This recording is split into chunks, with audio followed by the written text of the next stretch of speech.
Well, good morning, everybody. I'm pleased to welcome all the attendees and judges to today's webinar on how to create an award-winning entry for Landscapes of Distinction Awards. So my name is Janine Scott and I'm the CEO of Registered Master Landscapers. Joining me today are our judges Penny Cliffin and Craig Wallace, also making up this webinar, also making sure that this webinar gets to you in the right way. And behind the scenes is Leah, who will be convening all the questions you have for our judges later on in the session. We'll also make sure that the slides here today and a recording of the webinar is available for you later in the week to download. So moving on to our agenda, what we've done is we've split this into three sections. So the first part, what we'll do is recap on the awards key dates. We'll cover what's new for LOD in 22 and go through the eligibility criteria and award structure. Then part two is throwing it open to the judges to take you through the score criteria and provide tips around the judging of your entries and a quick look at the judging process and timeline.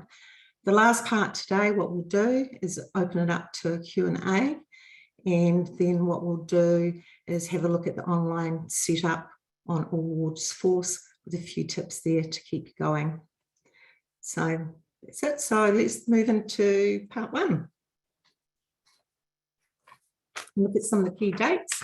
So you would have seen these published dates in RML Communications, and if you've downloaded the entry guide.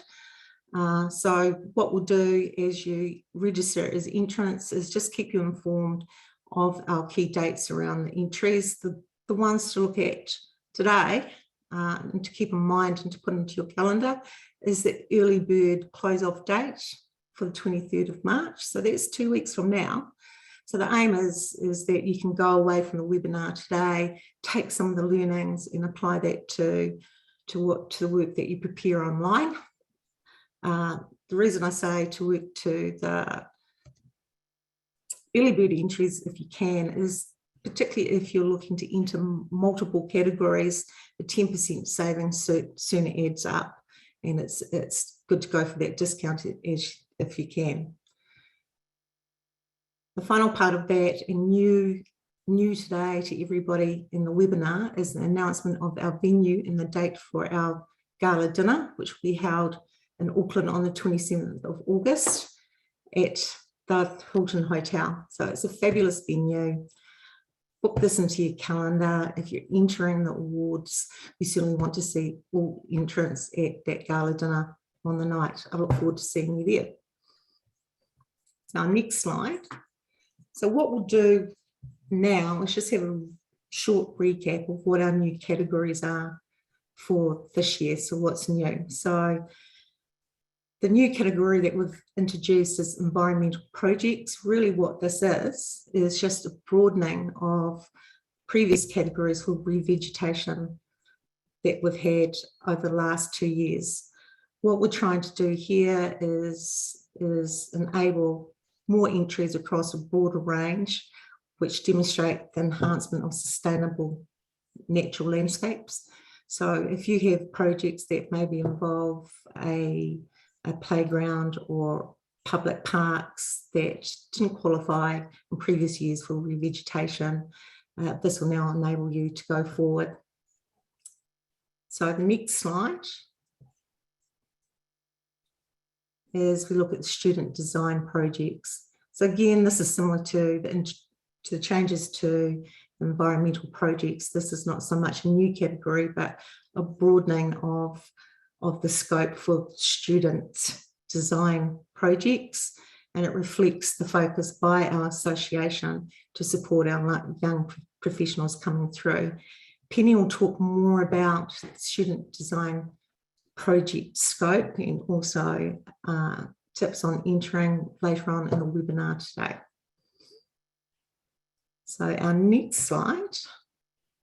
Right, so this is the time now to introduce you to our judges.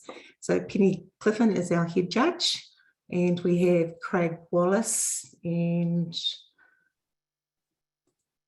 Jacqueline Marquette, and also Al Anderson I think the key thing, that message I'd like to get across to everyone here, is that our judges are volunteers. Many of them have been involved in our awards programs for a great number of years, and they've contributed greatly to what we do. I certainly appreciate the input that they've put into the growth of our awards, and thank them for the contributions that they've made and continue to make that has enabled our awards to grow forward. So our next slide is over to Penny, our head judge, just to give you a little bit of a rundown on those categories. Ata Māori, everyone. It's great to have this chance to talk about the awards with you this morning. This slide shows you the categories of the awards, which most of you will be familiar with. So we have construction, design, horticulture and garden management maintenance for both residential and commercial sites, some of which have size or price categories. There's more detail on these categories in your entry guideline, and you can also talk to Janine about which category to enter your project into. The design only category is for projects designed on paper, maybe for a competition or flower show that wasn't built. In the past, we've used this category for students, but now we have reinstated the student design category. We've broadened our revegetation category, as Janine has described. The student one allows any landscape student to enter projects designed up to a year after graduating. The projects can be classroom driven or produced in the first year of employment. Janine will talk about people's choice later, because we, the judges, don't judge that one. The next slide shows some important factors about eligibility for entering the awards. You'll see here that it's open to all New Zealand professional landscapers and designers. Long-term projects that have been previously entered, you can re-enter those if you're putting them into a new category. As I said before, students must be either enrolled or be 1 year out in employment, and only RML members are eligible for the Premier and Supreme Awards. So non-members can enter, but not for those, they won't be considered for the Premier or Supreme. This slide shows how the judges can award you, as in bronze, silver and gold, and the score ranges for those awards. And I'll just point out that it's not like the Olympics. There's not only gold isn't first, silver second and bronze. We can award as many many entries in those categories as we see fit to score them in those category range of scores. Then we get to the Premier, and it's the top score for each of the categories goes in to be eligible for the Premier. And from that we move on. There's a list there of them all, and then from those winners we consider who's going to get the Supreme Award. So that's the overall highest scoring eligible landscape project. I described the Supreme Award to our chair of the board recently as a bit like poker, a hand of poker, where the Premier Awards are the aces, and the more aces you have, the better chance you have of getting the Supreme Award. That feeds in, or actually there's a couple of wild cards that I also mentioned. That's things like the level of creativity, the scale of endeavour, or the wow factor can just give you an extra little wild card in that poker hand. But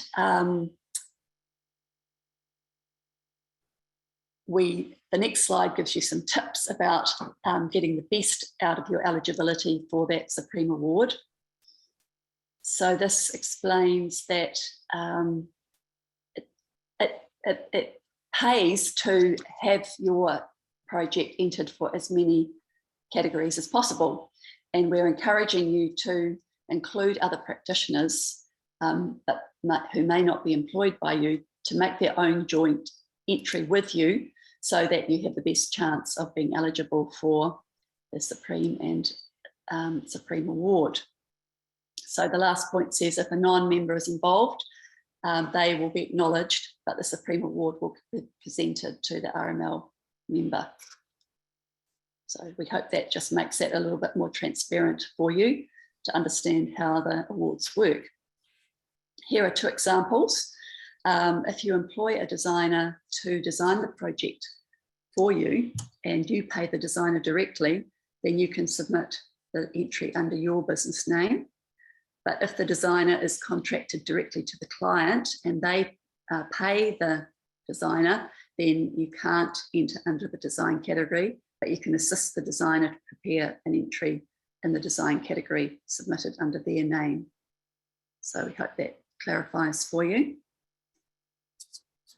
Moving on to part 2, where we first look at the criteria that we use. This is a score sheet for design category.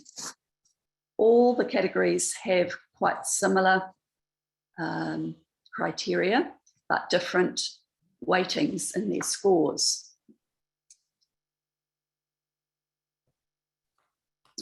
So we look for holistic projects which consider context, excuse me, site conditions, client needs, and these are all evaluated and responded to effectively, creatively, and sustainably.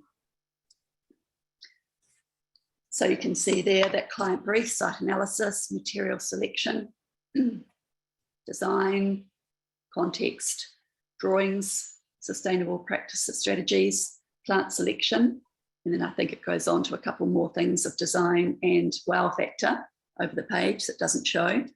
But the next slide just talks a little bit more about some important things when you are looking at those score categories, score criteria, sorry.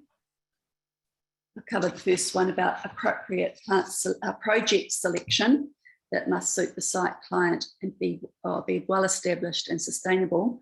Just adding in that well established is an important one to the judges.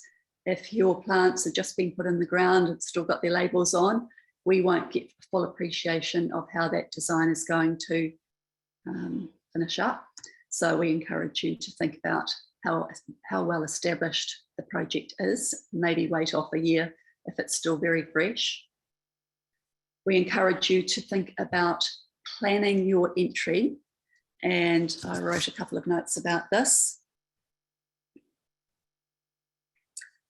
Make some notes independently of the judging questions about the key qualities of your project to ensure that you communicate those through the answers to the prescribed questions. So in order to do that, we need clear descriptions with evidence in the drawings and the photos of what you're saying you have achieved in the description. When you apply in different categories with the same project, craft your entry for those categories with reference to the weightings. So for instance, if you go from design to construction, make sure you increase the level of detail about what is wonderful about your construction for that category. When you're submitting drawings, make sure they're beautiful and well and descriptive, but also don't forget the basics. What's the scale of the drawing? Where's the north point and who designed it? Similarly with photos, 3 points here that I would say enhance our appreciation of the photos of your project. Showing people using the design can be really effective for some categories.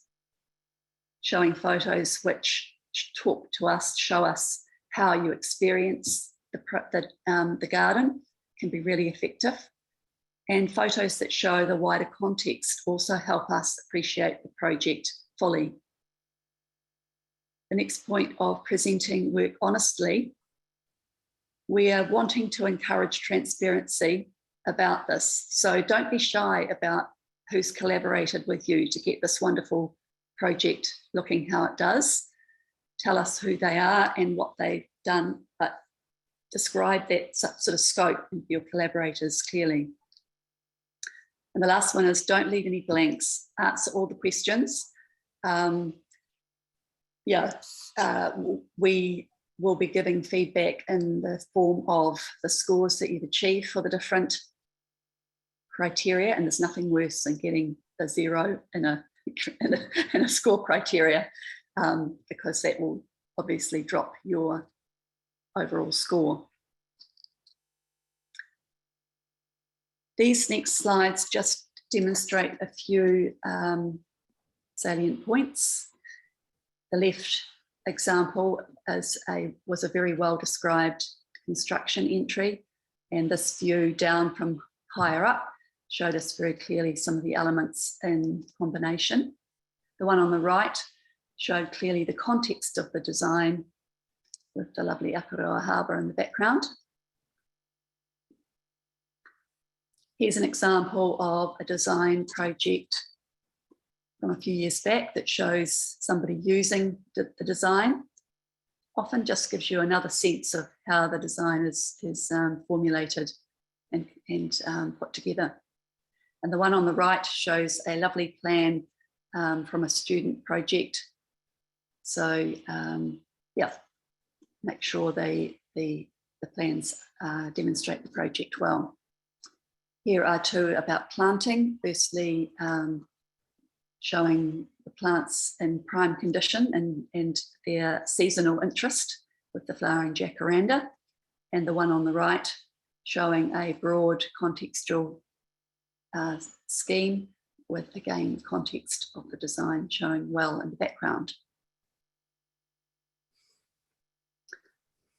The image on the left shows the kind of experiential aspect of the design with a bit of a journey through the planting. And the one on the right is one that could be used to demonstrate what suppliers you've used, which Janine finds really helpful in terms of promoting your design. If we can ask our sponsors to be involved with promoting the awards, here we could say where the pots and pavers and fencing came from. Here are those key dates. Well, here's the dates for judging as a timeline. So we will be looking at the judging entries from the 28th of March through to the 30th of May. We'll be then doing site visits to support our selection of Premier Awards. And there's the details of how Janine will communicate with you about notifying you a week prior and giving you the times when judges will be on site. And the entrance to ensure site access with the client. And then the awards will be announced and the gala dinner will be at the Hilton in Auckland on the 27th of August. So that will be an exciting time to celebrate excellence in our industry.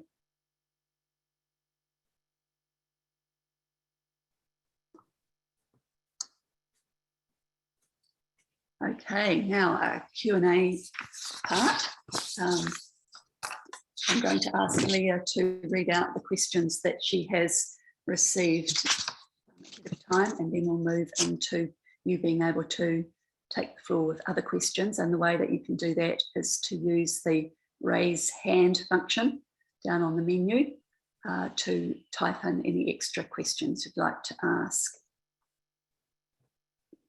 Great, thanks Penny. So we've had a few pre-submitted questions. So the first one we have is, can I copy my entry from construction to design? Thanks, Leah. Yes, you definitely can. And this is what prompted me to put those points in about customisation. It's being clever about noticing what weighting is important in each category and distilling or customising your new entry. So you can definitely cut and paste, copy and paste sections, but make sure they relate well to the category that you're entering into and taking account of the weightings in order to provide the appropriate amount of detail for that category. Great, so the next question we have is, how do I know I have entered the right category? Okay, so read the guidelines first and then refer to Janine for further advice if you're a bit worried about which category you fit within. Great. So next one is, can I use my cell phone to take photos? Yes, you can. Most modern cell phones, mobiles will do a great job of that. We had a little discussion before the webinar started, and we said that photos should be at least 1 megabyte in size to make sure they're high enough resolution, but high is good too. It will mean that you can, these photos can be used for various promotional purposes if they're nice and high resolution. Next one is, will I get feedback from the judges on my entry? The Premier Award winners get a citation, a full description of the wonderful characteristics that we have analysed and appreciated. Other entries will get the scorecard, so you'll get the score for each of the criteria that the judges have evaluated you on. So that's something that hasn't always happened, but we are undertaking to do that this time. Great, and last pre-submitted question we had was, can I use the information in my entry for the judges for the People's Choice Award? Short answer, yes. I might ask Janine to expand on that, seeing I'm not involved with People's Choice. Right. So on the People's Choice Awards, the People's Choice Award is being introduced really as a marketing opportunity to profile your business and your projects. So we will enter all your entries online from, I believe it's June, and then it's really up to your customers and the public to vote. The project with the most votes wins the award. So that's also an opportunity for you to promote the fact that your project is in the public for voting. Right. So Penny, we've just got two questions here that have been asked. So the first one is, on a particular project, would the contractor enter the construction category and the designer enter the design category?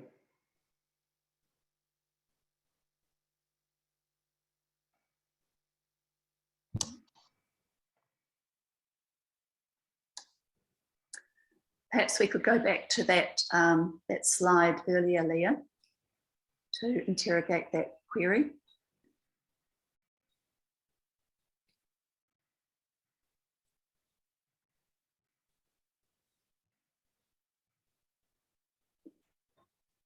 Yes, this is probably, Leah, if you go to the next slide, that's probably the one that addresses it. The one on the contractors. That one. So that kind of addresses where you've got two businesses involved across a project.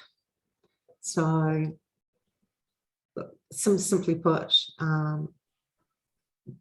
if you're the project manager, so if you're doing the construction and you've subcontracted out to a designer, but you're invoicing them, then you can submit it under your business name. But if they're controlling that project themselves, then they submit it under their name. Great. Next question we have is, how much detail should we include in our entries? I'll start off and then see whether Craig would like to add anything to this one. I would say try to be thorough but concise, which is sometimes a hard ask, but we don't want to read pages and pages, but we want something that captures a thorough description. So it varies a bit, but do have a look at the weighting. So anything from a robust paragraph through to about a page would be my suggestion as our first call. But Craig might like to add his feelings on that.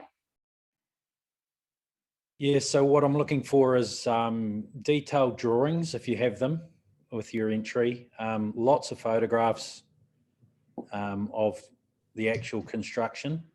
of all the hard landscaping, so that I can see how things, how the end product has come about during construction. So yeah, just not a complete overload of information, but good photos, good clear photos, and the full set of drawings, not just say maybe a site plan. And before and after photos are great as well. Great, thank you. Another question here. We complete many planting jobs. Is the best category for this one horticulture rather than construction? Yes, if you're doing the planting, horticulture is the right category.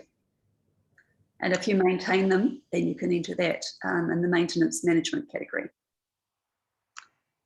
Great. Another question. In some areas in the entries, are we able to submit a video? Is there a particular format required?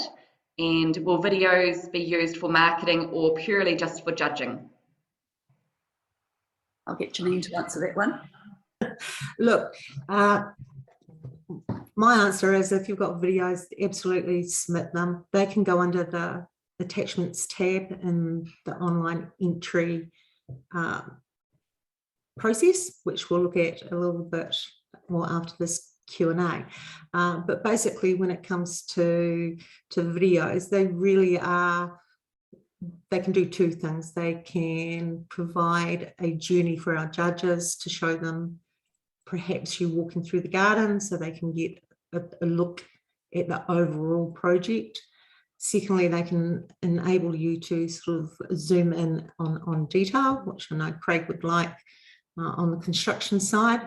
And from my side on the marketing, depending on the type of video that you submit, we're always looking to promote our entries. And I can't see why, if you have a video, you may be able to put it on the People's Choice website or in our social media at some point down the track. So the opportunity's there, and it's up to you to use that. Great. So that's all the questions that we've received in the Q&A part. We can now open it up to the floor. If anyone's got any questions, please raise your digital hand and I'll unmute you to ask your question.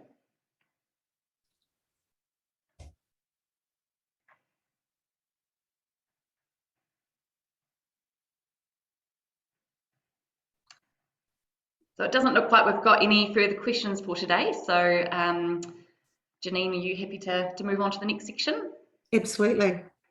That's great. So let's just have a quick look at the online process for preparing your entry. So this really just supports what Penny has been discussing. So what we'll do is just take a quick look at navigating through awards force.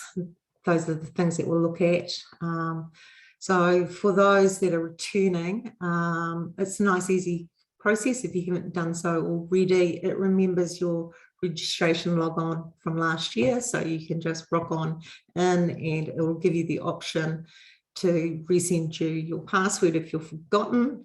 For new entrants, it's a pretty easy log on process to get through to the menu. You'll find it fairly intuitive, but again, if you do hit any roadblocks or you're not sure, then you can simply come back to RML and we'll address any queries that you've got. So once you've registered, this will take you to the main screen. And you'll see at the bottom of that screen, it will ask you your membership status and to enter the category that you're looking to enter. You'll see effectively there's simply 4 tabs that you work through, the 4 sections of your entry.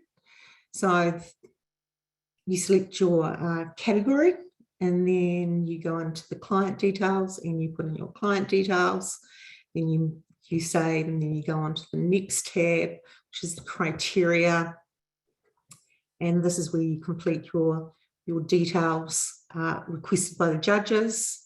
And then the final section is the attachments tab. And this attachment tab goes back to what we were discussing about the video. So this means over and above what you've submitted under the criteria, this is where you can put your further supporting documents. So extra drawings, extra plans, videos, and photos. Particularly like Craig was saying, before and after photos are great, or progress photos as the project's being built. So the final, so one of the questions was, how do you copy an entry?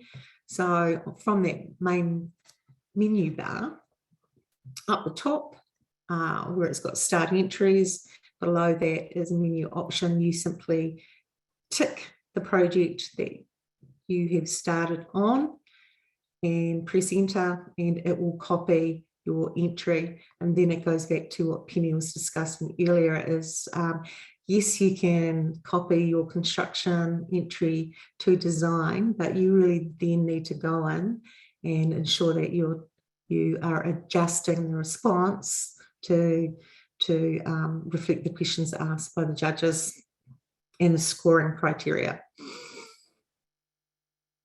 All right, so just some tips working through these different tabs. And the first one's really a marketing one. So on the client details, really consider the name of the project and spell check the name before you submit it, because what we see is what you get, meaning the name that you put into the system is downloaded as part of the database. That goes into all our marketing, it goes into the presentations for the gala night, and you really don't want to get your client the project name wrong or the name of your business wrong. So check that out. Also, if you are submitting the project across multiple categories, really pays to ensure that you've got the same project name applying to all those categories. So it might be Jones Property, and then it's Jones Property on all your submissions. Now, under the criteria, in addition to the point scoring criteria download that you have available from the judges, we also provide hints on the right-hand side of the screen. So make sure that you're checking out those hints when you're completing questions under the criteria. And then on the attachments, the final area is the attachments, which we've covered. So basically, this isn't up to you. It's an opportunity for you to provide supporting documentation to support your entry. So that basically covers the tips. And then again, just those key dates again. And that's it. So that basically wraps up our first webinar for the Landscape of Distinctions Awards that we've held. Thank you very much, everyone, for attending, and thank you to our judges for their input and to enable us to do this today. Just a reminder, what we will be doing is that this webinar has been recorded, so I will be making that available to you also with a download of the slides for your reference. And finally, just a shout out to our sponsors, to LOD Concrete, Placemakers, Turfworld, Earth and Resine. It's their support that helps us be able to put these programs together for you as well. Thank you. And that's it. That's the end of our webinar. Thank you, people.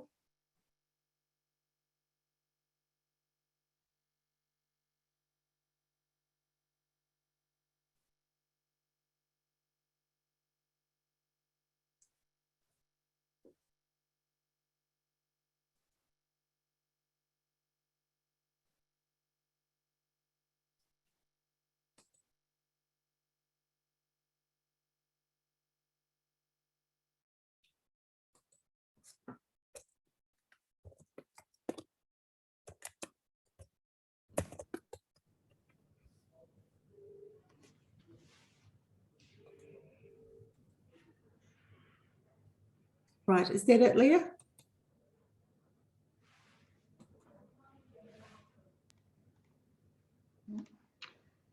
Yes, it is. Yep. So we've still got so Janet's online. Maybe Janet wants to say some words. I'll just ask you to unmute. Unmuted now. Hi, Janet.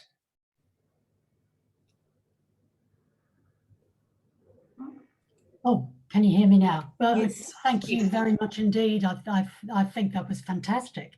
Good. Really helpful. And the only comment I had, Leah, which you might have picked up, I sent a message earlier on that it would have been a good idea to so it was easy to read on all screens that once the individual speakers had introduced themselves, if we could have gone to a full screen of the slides. I don't know, it was just my view, partly because, oh, sorry, I'm not even showing, am I? Partly because I was looking on a fairly small screen, and it would have been easier to have read everything if it had just been the slide on the screen. But apart from that, I think it was really good. How many attendees did we have?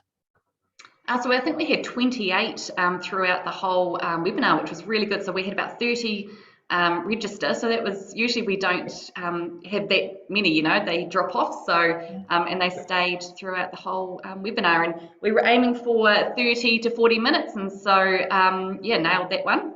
We clocked it at what? What time did we finish? It's been 11:35, I'd say. Yeah. So we had a look at the entrance last night, just for everyone here. And I guess it's reflected in the late ones this morning. It was a pretty even split between returning entrants and newbies, which is absolutely fantastic, because if you look at our previous years, we're lucky if we pick up 3 or 4 new entrants. So within that list today, there were, Leah, just as a rough count, there would have been maybe around 12. Well, how many? Yeah, even, yeah, about 15 even. So we, yeah. We'll look at the final list, but so obviously one of the aims was to try and reach out to attract new people to the awards. So we'll see what comes from that. Yeah, and were the attendees in terms of sizes of organisation? Have you got any feel for that? Were the 12 newbies smaller outfits or ones you would have expected to have entered before? Well, what was great when Leah and I looked at this last night is most of them are new members who have become members within the last 2 years. Oh, good. Fantastic. Yeah. Really good. Okay, so I've got to go, everyone. Thanks very much. Your input, even though it was limited, was perfect. Thank you. Thanks. Have a good day. Thanks, Craig. Thanks. Yes. See ya. Bye. Bye.